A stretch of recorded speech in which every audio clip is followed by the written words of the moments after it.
voters are headed to polling stations across our area, casting their votes in our primary elections. The top two talked about races are, of course, the ones for governor and the race for mayor of Los Angeles. Republican political strategist Matt Klink with us all morning long as part of our Election Day coverage. We appreciate you being here. So we hit on the governor's race in our 7 o'clock hour. Now it's time to talk about this mayor's race. And there's so much. Interesting. I know, it's so interesting. You've got incumbent mayor Karen Bass. Of course, she's got the experience. You've got Nithya Raman, who says she wants to see LA be more progressive. And Spencer Pratt, who says he's getting 51% of the vote tonight. What do you think about that? Yeah, I can pretty much guarantee you that Spencer Pratt is not getting 51% of the vote tonight. Really? But he has made this race really, really fun, and it created probably more interest than the race was going to have if he weren't in it.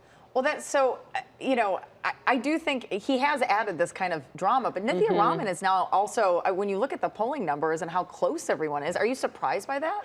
No, I'm not. I think that, you know, Angelinos need to remember that Los Angeles has a very strong progressive base, and Nithya is able to tap into that.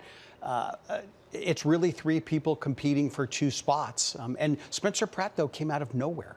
Yeah, he was a kind of a laughing stock, but he just talks about issues the way that you and I would talk about them. You know, for example, nobody talks about the homeless situation and says the unhoused. Right. They're homeless people. Right. Right? And I don't mean to be disparaging, but that's how normal people talk. Sure, it's conversational. Yeah.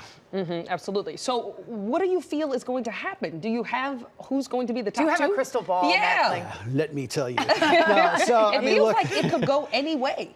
Well, the mayor carries massive advantages of incumbency. Sure. She has all of the city status quo behind her. She has name ID. I would imagine she will probably end up first in today's race. Okay. And I think what's going to happen is it's going to be a real battle between second and third.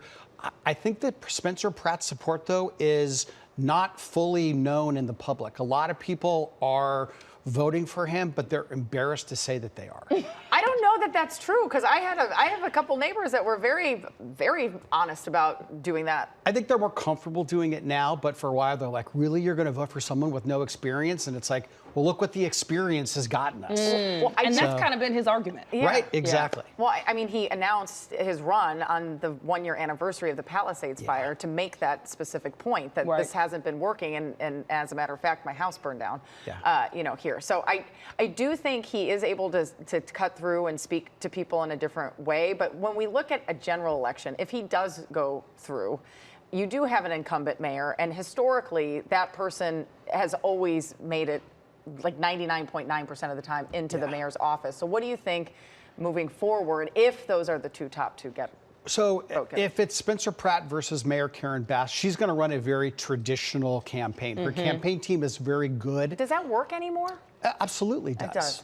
But, I mean, Spencer Pratt, it's hard to be a disruptor candidate because everybody thinks, what's next? What's the next clever thing? It's hard to be clever all the time. Yeah. So he will have a long period of time now to try to do it all over again.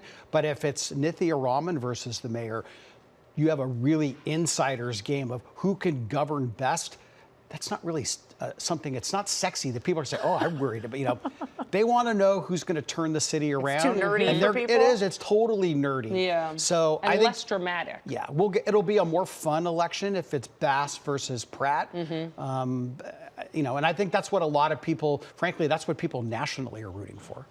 Okay. I mean, that's what it sounds like on social media, for sure. Yeah. All right, Matt, thank you so much for being here. We really appreciate it. I know we're going to keep having you back, and it sounds like this race, as well as the governor's race, may not be decided for a few days. So I hope you buckle up. Stick with us. That's right.